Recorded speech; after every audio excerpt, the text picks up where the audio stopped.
하나님께서 우리에게 주시는 말씀은 사도행전 2장 1절부터 4절까지의 말씀입니다. 신약성경 188면입니다. 사도행전 2장 1절부터 4절입니다. 제가 말씀을 봉독해 드리겠습니다. 오순절날이 이미 이르매 그들이 다 같이 한 곳에 모였더니 호련히 하늘로부터 급하고 강한 바람 같은 소리가 있어 그들이 앉은 온 집에 가득하며 마치 불의 혀처럼 갈라지는 것들이 그들에게 보여 각 사람 위에 하나씩 임하여 있더니 그들이 다 성령의 충만함을 받고 성령이 말하게 하심을 따라 다른 언어들로 말하기를 시작하니라. 아멘. 오늘 말씀을 생각하면서 한번 따라하겠습니다. 성령 충만한 은혜를 누리며 살겠습니다. 아멘. 오늘은 성령 강림 주일입니다. 성령 강림절은 예수님께서 부활하신 후 50일째 마가 다락방에서 모여서 기도하던 제자들에게 성령님이 임하신 날을 기념하는 날입니다. 이 날은 오순절이고 성령 강림절이지만은 동시에 초대교회가 시작된 날이기도 합니다. 히브리어로 샤봇이라고 하는데요. 이 서양 속담에도 사람도 알아보지만은 성령 받은 사람은 그 집의 개도 알아본다 할 정도로 그만큼 성령 받기 전과 성령 받은 후의 삶을 확연하게 변화된 모습을 알아볼 수 있다라고 할 수 있습니다. 본문은 성령 충만한 모습의 준비의 과정, 또 실제적인 현장의 모습, 그리고 성령 충만한 열매의 그런 내용들을 생생하게 잘 보여주는 그런 장면이라고 할 수 있습니다. 먼저 성령의 강림, 충만한 인재를 받기 위한 준비된 모습은 첫 번째로 한 마음을 품고 한 곳에 모여서 기도하였다라는 거죠. 1절 말씀해 보니까 오순절 날이 이미 이르매 그들이 다 같이 한 곳에 모였더니라고 기록하고 있습니다. 성령의 강림이 임하기까지 제자들이 한 일은 한 곳에 모여서 기도하였다라는 것입니다. 이곳 저곳이 아니라 한 곳에 모여서 기도하였다라는 거죠. 이건 굉장히 중요한 것입니다. 그들이 다 같이 한 곳에 모였다. 여기서 다 같이라는 헬라어로 호무라는 말은 함께 같이라는 그런 의미입니다. 그러니까 한 마음을 품고 같이 기도했다라고 말할 수 있습니다. 우리가 다 같이 있는다고 해서 꼭 한 마음이 되는 건 아니죠. 가족 중에도 같이 있어도 한 마음이 다 될 수는 없습니다. 다 같이 예배드려도 한 마음이 아닐 수도 있습니다. 다 같이 봉사해도 한 마음이 아닐 수도 있습니다. 그래서 우선 성령의 충만한 임재를 경험하기 위해서는 먼저 한 마음을 품어야 한다라는 것입니다. 이 한 마음을 품기 위해서는 우리가 어떻게 해야 되겠습니까? 빌립보서 2장 2절에 보면은 마음을 같이하여 같은 사랑을 가지고 뜻을 합하여 한 마음을 품는다라고 말씀하고 있습니다. 여기는 여러 가지 혼합하여서 생각하지 않고 오직 같은 사랑, 그러니까 서로를 사랑하는 마음을 품고 하나가 되는 것입니다. 그 사랑이 일치가 된다는 것이죠. 이것은 사실 사람의 마음으로만 되는 것이 아니라 자신을 낮추고 죽기까지 복종한 예수 그리스도의 마음과 생각을 가지고 사랑할 수 있어야 한 마음이 되고 하나가 될 수 있다는 것이죠.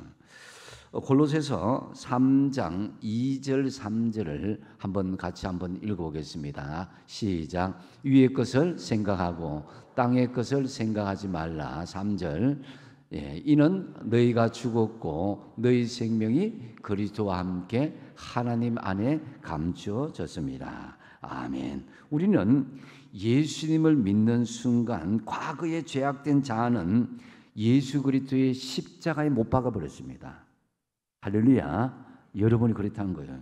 그래서 땅의 것을 생각하기보다는 위의 것, 즉 하늘에 있는 것을 생각하는 존재로 이제 바뀌었다는 것입니다. 우리가 성령 강림을 위해서 기도하지만은 먼저 요구되는 것은 서로 한 마음으로 하되 땅의 것을 생각하지 않고 위의 것을 생각하면서 서로 사랑의 일치를 가지고 있어야 된다는 거죠. 그리고 난 뒤에 한 마음을 품고 나면 우리는 무엇을 해야 한다면은 1절 하반절에 보면 그들이 다 같이 한 곳에 모였다 그랬습니다. 한 곳에 모인 이유가 무엇이겠습니까? 사도행전 그 앞에 1장 14절 하반절에 보면 그들이 다 같이 마음을 합하여 같이 해서 오로지 뭐 했다고요? 기도에 힘썼다 그랬습니다. 그래서 또 두 번째 보면 한 곳에 모여 오로지 기도에 힘쓸 수 있어야 된다는 거죠. 그래서 마가 다락방 이 한 곳에 모인 사람의 수가 120명이라 그랬는데요. 이들은 마음을 같이 하여서 오로지 기도에 힘썼다.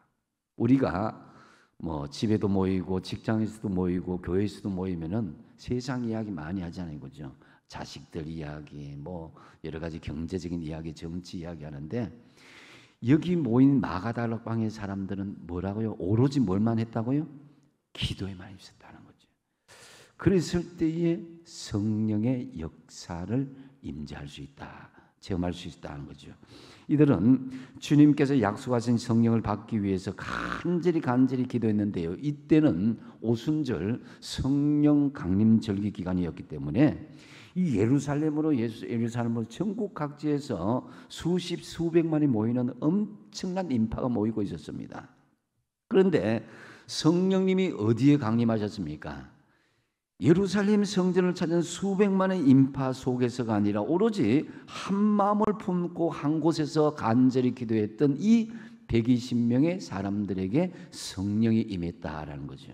그래서 예수님께서 부활하신 그 모습을 동시에 600명이나 봤다라는 그런 내용도 있었는데요. 지금 마가다락방에는 120명만 남았습니다. 많은 사람들이 이탈하는 어수선한 그런 상황이었지만은 여전히 그들은 예수님의 약속을 믿고 오로지 기도에 힘썼습니다. 그들은 하나님께서 약속하신 성령이 임하기를 간절히 소원했는데요. 그래서 한 곳에 모여서 오로지 기도에만 힘쓰며 약속하신 성령님을 간절히 사모하고 또 사모했던 것입니다. 이들은 예루살렘을 떠나지 말고 기도하라고 명령하신 예수님의 명령에 철저하게 순종하고 그 자리를 지키면서 오로지 기도에 힘썼다는 거죠. 에레미야서 29장 13절 말씀 같이 한번 읽어보겠습니다. 시작. 너희가 온 마음으로 나를 구하면 나를 찾을 것이요 나를 만나느리라. 아멘. 여기서 온 마음이란 말은 마음을 다하여서 하나님을 찾는다는 것입니다. 하나님께 기도한다는 것이죠. 이것은 어떤 나의 감정적인 측면보다는 의지적인 측면이 더 강한 것입니다. 그러니까 하나님을 만나기를 간절히 원하는 사람은 어떤 일시적인 감정에 의지하기보다는 반드시 하나님을 만나고 말겠다는 간절한 의지로 간절히 구하고 찾아야 한다는 그런 의미인 것입니다. 성령 충만한 임재를 원하십니까? 예. 그러면은 온 마음을 다해서 반드시 하나님의 응답을 받고 말겠다는 간절한 의지로 구하고 찾을 수 있어야 될 것입니다. 왔다 갔다 산만하게 기도하지 말고 오로지 한 곳에서 기도의 힘을 전심을 다해서 쏟을 수 있어야 된다는 거죠. 사도행전 1장 4절에 주님께서 말씀하십니다. 예루살렘을 떠나지 말고 내게서 들은 바 아버지께서 약속하신 것을 기다리라고 했습니다. 어떤 사람에게 부어주십니까? 예루살렘을 떠나지 말고 간절히 성령님을 사모하는 자에게 부어주시겠다고 약속하시면서 크게 기다리라고 말씀하셨습니다. 그러므로 우리는 주님의 몸된 성전 공동체를 함부로 떠나지 말고 성전 공동체를 지키면서 오로지 기도하기를 힘써야 성령 충만한 임재를 우리가 체험할 수 있게 된다라는 것입니다. 다른 생각하지 마시고 여러분 오로지 기도에만 힘쓰시는 저와 여러분 되시기 바랍니다. 그리고 이어서 성령 충만한 강림의 현장을 두 번째로 보면 생생하게 보여주십니다. 어떻게 해요? 바람처럼 불처럼 임재하는 모습을 보여주고 있습니다. 먼저 바람처럼 임재하였다라고 말씀합니다. 바람은 히브리어로 루아흐라고 이야기합니다. 루아크라고 이야기하기도요. 이것은 영이다, 호흡이다라는 같은 의미로 사용하는데요. 바람은 눈에 보이진 않지만 확인할 수 있는 것은 나무가 흔들릴 때에 그것이 바람이 흔들리는지 동풍인지 남풍인지 알아볼 수 있게 된다는 것입니다. 그래서 예수님께서도 이 성령에 대해서 비유로 이렇게 말씀하십니다. 요한복음 3장 8절에 이렇게 말씀하시는데 같이 한번 읽어보겠습니다. 시작. 바람이 임의로 불매 내가 그 소리를 들어도 어디서 와서 어디로 가는지 알지 못하나니 성령으로 난 사람도 다 그러하니라. 아멘. 성령 충만한 역사가 임할 때 이런 바람과 유사한 현상이 나타난다고 예수님께서도 비유로 말씀하십니다. 오늘 본문 2절에는 약속한 성령을 기다리며 사모하는데 하늘로부터 급하고 강한 바람 같은 소리가 임하듯이 온 집에 성령이 가득했다는 거죠. 바람은 머무는 것이 아니라 흘러가는 것인데 이 성령의 바람은 하늘로부터 내려와서 그 집안에 가득 차게 됐다는 것입니다. 그것은 인간이 또 어떤 인위적인 자연 현상이 아니라 하나님께서 성령의 역사를 계획적으로 보내주셨다는 것을 알 수가 있습니다. 모든 사람들이 강력한 성령의 바람에 흔들리고 자신을 주체할 수 없는 강한 바람과 같은 성령의 능력을 체험하였던 것입니다. 여러분에게 이런 바람 같은 성령이 임하시게 되기를 바랍니다. 그래서 성령의 바람에 우리의 불필요한 생각이 날려가고 온갖 의심들, 불평하는 생각들, 불신앙들이 다 날려가야 되는 거예요. 우리의 의심과 걱정, 근심, 불안, 염려 그리고 모든 병마들 온갖 잡스러운 생각들 성령의 강한 바람에 다 날려보내시기 바랍니다.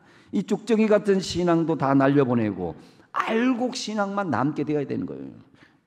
그래서 신앙의 거품이 다 날려가고 쭉정이 신앙, 거품 신앙이 성령의 바람에 다 날려갈 때 비로소 성령 충만한 알곡의 모습이 남게 될 것입니다. 에스겔서 37장에 보면요, 에스겔이 마른 뼈 환상을 체험하는 그런 광경이 등장합니다. 이 마른 뼈라는 것은 죽은 지 오래되고 도무지 살 소망이 없는 그야말로 뼈 자체입니다. 그러나 마른 뼈의 사방에서 불어오는 성령의 바람 생기가 임할 때에 죽은 뼈가 살아나서 거대한 하나님의 군대로 변화되는 것을 볼 수가 있습니다. 마찬가지로 우리에게 성령이 임하면은 영적으로 죽은 사람, 도무지 살 소망이 없는 사람, 모든 사람이 포기해버린 그 사람에게까지도 하나님의 군사가 될 수 있는 역사가 일어난다는 것입니다. 여러분, 예수님을 알지만은 믿음이 없어서 시시한 그리스도인으로 살지 마시고 성령 충만하여서 그리스도의 강력한 군사로 세움받는 저와 여러분 되시기 바랍니다. 출애굽한 이스라엘 백성들이요, 출애굽하자마자 앞에는 홍해가 뒤에는 애국 군대가 쫓아오는 절대절명의 그런 위기의 순간이 다가왔습니다. 그랬을 때에 모세는 하나님께 간절히 기도했죠. 간절히 기도하니까 하나님께서 말씀하시기를 지팡이를 들어 홍해에 내미라 이렇게 했습니다. 그래서 모세가 그 말씀에 순종하여서 홍해 지팡이를 탁 내미니까 어느 순간에 어디서 일어나는지 모를 동풍이 확 불어오는 거예요. 바람이 불어오는 거예요. 그 동풍은 홍해를 갈라서 이스라엘 백성들에게 마른 땅, 마른 길을 열어주신 거예요. 마찬가지로 우리가 성령 충만한 능력이 임자해서 앞뒤 좌우가 꽉 막힌 답답한 현실에서 홍해가 갈라지는 바람과 같은 기적이 여러분에게 일어나시기를 축원드립니다. 사람은 할 수 없으되 우리 주님의 능력은 충만하십니다. 마가다락방에 모였던 제자들은 성령을 받기 전에는 두려워 떨던 겁쟁이였습니다. 그런데 성령이 강림하자 이 겁쟁이였던 제자들은 순식간에 변화되었습니다. 그들에게 성령의 바람이 채워지자 예루살렘은 온통 변화되었고 세상이 변화되기 시작했습니다. 성령의 역사 없이 인간의 말로만, 말의 지식으로만 이 복음이 전파된다면은 변화의 진정한 역사는 일어날 수 없습니다. 예수 그리스도의 복음은 반드시 성령을 통해서, 성령의 충만한 임함을 통해서, 그런 사람을 통해서 복음이 전달되어야 하나님의 역사가 강력하게 일어날 수가 있는 것입니다. 그래서 바람 같은 성령으로 충만하여서 세상을 변화시키는 주역이 다 되시기 바랍니다. 그리고 불같은 성령이 임자였다라고 말씀하고 있습니다. 3절 말씀해 보니까 마치 불의 혀처럼 갈라지는 것들이 그들에게 보여 각 사람 위에 하나씩 임하여 있다고 그랬습니다. 바람 같은 성령이 임한 후에 이제 불 같은 성령이 하나님 앞에 이제 모든 성령이 각 사람에게 임하는 것입니다. 불은 하나님의 임재를 사랑합니다. 이 상징합니다. 우리 심령 속에 성령의 불이 임하시면요, 우리 마음이 어떻게 됩니까? 뜨거워지게 되는 거예요. 밋밋한 마음, 미지근한 마음이 뜨거워지게 되는 것입니다. 특히 여러분, 우리가 보통으로 만나던 한 영혼들, 한 사람들을 보면요, 성령이 들어가게 되면 불쌍한 마음이 생기는 거예요. 하나님, 저 영혼 구원받아야 되는데 저 영혼 불쌍합니다 하는 그런 마음이 생기니까, 뜨거운 마음이 생기니까, 그 마음이 뜨거워지니까. 그래서 에레미야는 이렇게, 에레미야서 20장 9절에서 이렇게 고백합니다. 하나님, 나 진짜 힘들어서 이 복음 전파 안 하겠습니다. 그렇게 했지만은 다시는 여호와를 선포하지 아니하며 그의 이름으로 말하지 아니하리라 하면 어떻게 된다고요? 나의 마음이 불붙는 것 같아서 골수에 사부치니 답답하여 견딜 수 없나이다. 이게 뭡니까? 불같은 성령이 이 에레미야에게 임했기 때문에 그가 할 수 없다더라도 그 불같은 성령으로 그들에게 복음을 전할 수밖에 없다라는 고백이기도 하죠. 그래서 불은요, 다 태워버리는 그런 성질이 있습니다. 쇠붙이도 녹일 수 있습니다. 성령의 불은 특히 우리의 굳고 완악한 마음을 녹여버리는 것입니다. 그래서 교만한 마음을 녹이고 고집스러운 마음을 녹이고 강팍한 마음을 녹이는 것입니다. 완고한 마음을 성령의 뜨거운 불로 녹여주시는 것입니다. 그래서 온유한 마음으로, 부드러운 마음으로 사람이요, 성령이 충만하게 되고 불의 체험을 하게 되면요, 그 완고한 그런 마음이 없어지고 부드럽게 되는 거예요. 온유하게 되는 거예요. 그래서 에스겔은 에스겔에서 36장 26절에 이렇게 말씀합니다. 한번 같이 한번 읽어보겠습니다. 시작. 또 새 영을 너희 속에 두고 새 마음을 너희에게 주되 너희 육신에게 굳은 마음을 제거하고 부드러운 마음을 줄 것이며. 아멘. 하나님의 영이 그 속에 뜨겁게 임재하니까 굳었던 마음이 제거되고 부드러운 마음이 들어오게 된다는 거예요. 여러분, 성령의 불로 우리의 완고한 옛사람, 옛성품, 옛습관 모두가 다 녹여버리시고 태워버리시고 여러분의 성품이 정말 부드럽고 온유한 성품으로 변화되는 역사가 있길 바랍니다. 여러분, 만약에 교회 공동체에 성령의 불이 꺼지게 되면 교회 공동체는 끝장입니다. 유럽 교회는 겉으로 보기에는 교회지만 지금 술집과 이슬람 사원으로 바뀌어서 이 마귀의 놀이터로 변한 곳이 한두 곳이 아니라고 합니다. 이 성령의 불길로 원수 마귀의 괴계를 물리치고 우는 사자처럼 산길차를 두루찾는 마귀를 틈타지 못하게 할 수 있도록, 그렇기 때문에 우리는 성령, 교회의 성령의 불이 활활 타오도록 해야 된다라는 거죠. 그래서 물론 예수 그리스도를 구주로 영접하신 분들은 이미 성령을 우리 속에 영접하신 줄로 믿으시기 바랍니다. 그 누구든지 성령으로 거듭나지 않고는 예수님을 주님이라고 인정하지 않거든요. 그러므로 이미 여러분은 성령을 받았음을 믿고 나가는데, 그런데 문제는 성령이 계시긴 계시지만 어떻게 해요? 충만하지 않다는 거예요. 결핍되며 성령에 결핍되며 살아가는 그 인생들이 있다는 것입니다.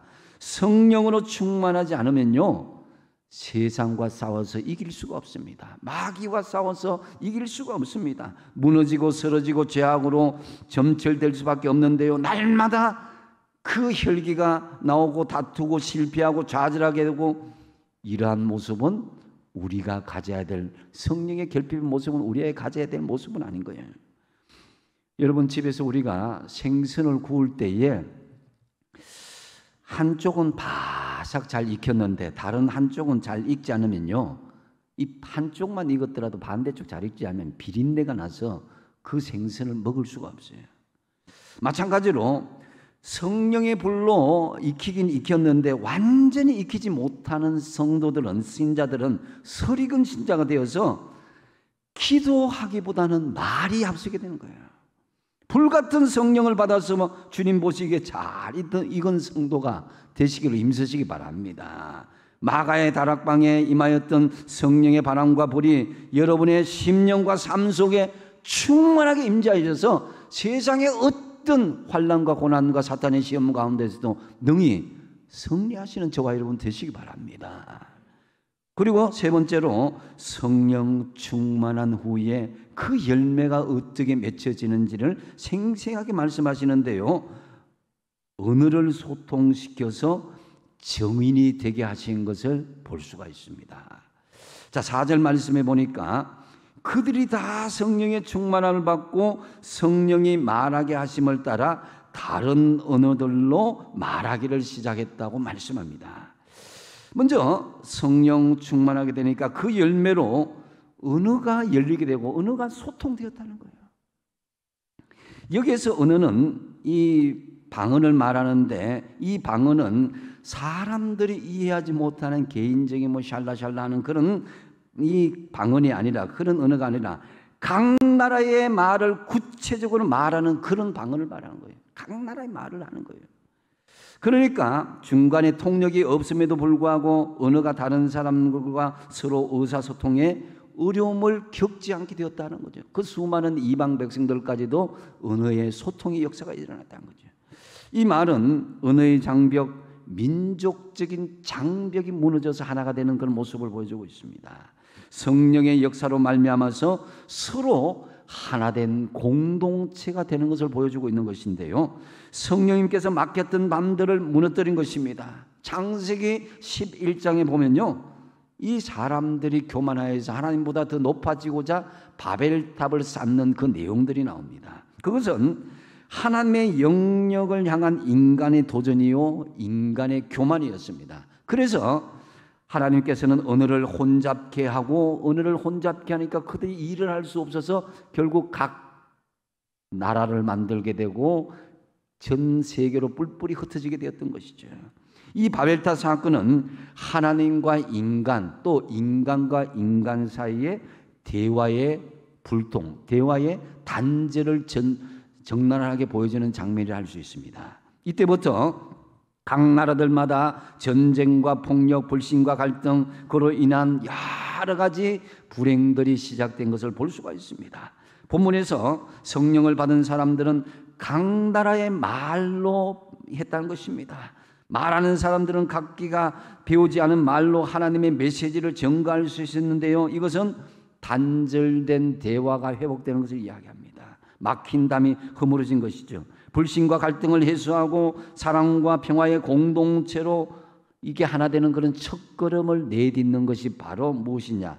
대화의 회복, 언어의 소통임을 알 수가 있습니다. 그래서 여러분, 요즘 코로나 이후에 우리 사회의 특징 중에 하나가 대화의 단절이라고 할 수 있습니다. 요즘 젊은 사람들 보면 바로 옆에 있어도 말하지 않고 뭘 해요? 카톡으로 이렇게 문자를 보내는 게 그게 더 편해요. 저도 저희 딸하고 대화 옆에 앉으면 꿀먹은 벙어리처럼 가만히 있다가 카톡을 보내면 답이 금방 와요. 아빠 하고 막 뭐 이모티콘 보내고 뭐 하는데, 야, 이거 이 세상이 이래도 되나 할 정도로 이게 세상이 변화되고 있다는 것을 알 수 있는데요, 요즘 이 청소년들, 젊은 사람들의 인터넷상에 사용하는 언어들을 보면은 어느 나라 말인지 분간하지 못하는 게 너무 많이 있어요. 이뿐만 아니라 부부 간에도, 부모 자식 간에도, 계층 간에도, 지역 간에도, 심지어 성도 간에도 대화가 단절되는 경우가 많이 있습니다. 요즘 아이들이 3살 된 아이들, 4살 된 아이들, 코로나 중에 태어난 아이들이요, 언어가 늦어졌다고 그래요. 그러다 보니까 서로가 충돌하고 사회적인 적응이 많이 어려움을 겪고 있다는 것을 지금 사회적인 현상으로 지금 보고 있는 것입니다. 이 대화의 단절이 굉장히 무서운 것이죠. 그래서 여러분, 불통된 대화의 관계가 성령의 임재가 충만함으로 언어가 열리고 소통하는 대화의 관계를 만들어 나가시는 저와 여러분 되시기 바랍니다. 그래서 성령께서 임하시자 대화 단절의 문제가 해결되고 언어가 소통된 거예요. 이사야 선지자는요, 습관적으로 성전에 들락날락했습니다. 하나님의 관계가 문제 없는 듯이 그렇게 보였습니다. 그런데 어느 날 결정적으로 만군의 왕이신 여호와 하나님을 만나는 그런 역사가 있게 된 것입니다. 그런데 그때 이사야 선지자가 두려움에 떨었습니다. 무엇에 두려움을 떠느냐? 자기 입술이 더럽다는 것을 깨닫게 된 거예요. 하나님과 소통하지 못하고 사람과 소통하지 못하고 더러운 말을 하고 죄악의 말을 드러냈던 그것 때문에 두려워 떨었습니다. 그래서 이사야서 6장 5절에 무엇라고 고백합니까? 그때에 내가 말하되 화로다 나여 망하게 되었도다. 내 입술의 죄악으로 말미암아 망하게 되었도다. 나는 입술이 보정한 사람이요 나는 입술이 보정한 백성 중에 거주하면서 만군의 여호와이신 왕을 배웠음이로다 하였더라 그랬습니다. 하나님을 만날 때 우리가 기쁜 마음도 있겠지만 입술에 가장 먼저 많은 범죄를 저지른 사람들은 그 두려움을 가질 수밖에 없는 것입니다. 그래서 이 천사 중에 하나가 부젓가락으로 제단에서 집은 숯불을 손에 가지고 이사야의 입술을 찢어댑니다. 이사야서 6장 7절에 이렇게 말합니다. 보라, 이것이 내 입에 닿았으니 내 악이 제하여졌고 내 죄가 사하여졌느니라. 여러분, 그러니까 우리가 언어가 소통하지 못하고 언어를 통해서 얼마나 많은 죄악이 들락날락하는지 모릅니다. 우리가 하나님 앞에 온전히 서려면요, 언어가 정화되어야 되는 거예요. 말이 정화되어야 되는 거예요. 그래서 성령님은 성령의 불로 우리의 입술을 찢어주시는 것입니다. 이것은 언어를 변화시킨다는 건데요, 성령 받기 전에는 더러운 언어 생활하는 사람이 성령을 받고는 거룩한 언어, 순결한 언어 생활로 변화되어진다는 거죠. 그래서 여러분 스스로 한번 생각해 보시면 됩니다. 내가 과연 성령 충만한 사람인지 아니면 성령에 결핍한 사람인지의 그런 간접적인 증거는 여러분의 언어를 살펴보면 되는 거예요. 성령 받기 전에 예습관과 언어 생활을 청산하시기 바랍니다. 예수 믿기 전에는 주로 부정적이고 다른 사람에게 상처를 주는 언어를 사용했을지라도, 이간질하고 속이는 언어를 사용했을지라도 예수 믿고 나면 변화되어야 되는 거예요. 성령 충만함을 입은 우리는 그러한 언어를 쓰지 말아야 되는 거예요. 부드럽고 따뜻한 언어, 사람을 살리는 언어를 사용한 것입니다. 참으로 성령님께서 여러분의 입술을 붙잡아 주셔서 다른 사람들에게 용기와 희망을 주고 긍정적인 말로 언어의 소통자가 다 되시기 바랍니다. 그러면서 결정적으로 복음의 정인이 되게 한 것을 볼 수가 있습니다. 32절에 보면은 이 예수를 하나님이 살리신지라 우리가 다 이 일의 정인이로다 그랬습니다. 이것은 베드로의 설교 중에 일부분인데요, 베드로의 설교는 이전과는 너무나 달랐습니다. 부활을 담대하게 증거하며 우리가 복음의 정인이라고 선포하고 있었던 것입니다. 성령 충만한 가장 중요한 열매를, 복음의 열매를 맺는 것으로 정점을 삼아야 되는 것입니다. 교회 공동체의 정체성은요, 땅끝까지 복음을 전하는 것입니다. 이 땅에 하나님의 교회가 존재하는 목적은 땅끝까지 이르러 복음을 전하기 위해서입니다. 그래서 저와 여러분은 이 복음의 정인으로 부름을 받았다는 사실을 잊지 말아야 되는 거예요. 성령께서 임하시자 복음의 정인이 되어서요, 많은 사람들이 3,000명, 5,000명 전도를 받고 초대교회가 탄생되었습니다. 성령께서 임하시자 연약하기만 했던 제자들이 각 나라로 흩어져서 복음을 전가하기 시작했습니다. 더 이상 두려워하거나 그들은 떨지 않았습니다. 그들은 담대해졌고 예수 그리스도를 위해서, 복음을 위해서 목숨을 거는 수준이 되었던 것입니다. 복음이 예루살렘과 온 유다와 사마리아와 땅끝까지 이르게 되어서 온 처다에 거대한 영혼의 추수가 시작되었던 것입니다. 여러분, 오늘 여러분에게도 성령 충만함을 입어서 땅끝까지 복음을 전하는 정인이 다 되시기 바랍니다. 말씀을 정리합니다. 초대교회는 성령 강림과 함께 시작되었습니다. 성령은 모든 것을 변화시켰습니다. 두려움에 떠는 제자들을 변화시켰고, 제자들이 변하는 세상을 변화시켰고, 오늘날에도 복음이 들어가는 곳마다 성령의 뜨거운 바람과 불이 임하고 있습니다. 이제 우리는 이 성령의 충만함으로 사는 삶을, 이 성령의 결핍된 삶에서 충만한 삶으로 변화시켜야 되는 거예요. 이것을 미루지 말아야 됩니다. 지금 즉시 성령의 충만함에 이르기를 힘써야 되는 것입니다. 오늘 주신 말씀의 마가다락방의 현장이 여러분의 삶의 현장에서 재현되기를 축복드립니다. 성령님의 충만한 임재를 받기 위한 준비는 뭐예요? 한 마음을 품고 한 곳에 모여서 기도하였다는 것입니다. 여러분, 두 마음은 안 됩니다. 한 마음을 품고 오로지 기도에 힘쓰시기 바랍니다. 이어서 성령 충만한 강림의 현장을 생생하게 보여주시는데요. 그 현장은 어떻게 임했습니까? 바람처럼 불처럼 성령이 임했다는 것입니다. 마가 다락방에 임하였던 성령의 바람과 불이 여러분의 심령과 삶 속에 생생한 역사로, 생생한 간정으로 드러내시기 바랍니다. 그리고 성령 충만한 강림의 열매가 무엇입니까? 언어가 소통되었고 정은의 삶을 살겠다라는 거죠. 불통된 대화의 관계가 소통하는 대화의 관계로 만드시고 복음의 증인이 되어야 된다는 것입니다. 참으로 이 마지막 어렵고 힘든 세대에 사는 여러분, 마가 다락방에 이러한 성령 충만한 은혜로 승리하시는 저와 여러분 다 되시기 바랍니다. 기도하겠습니다.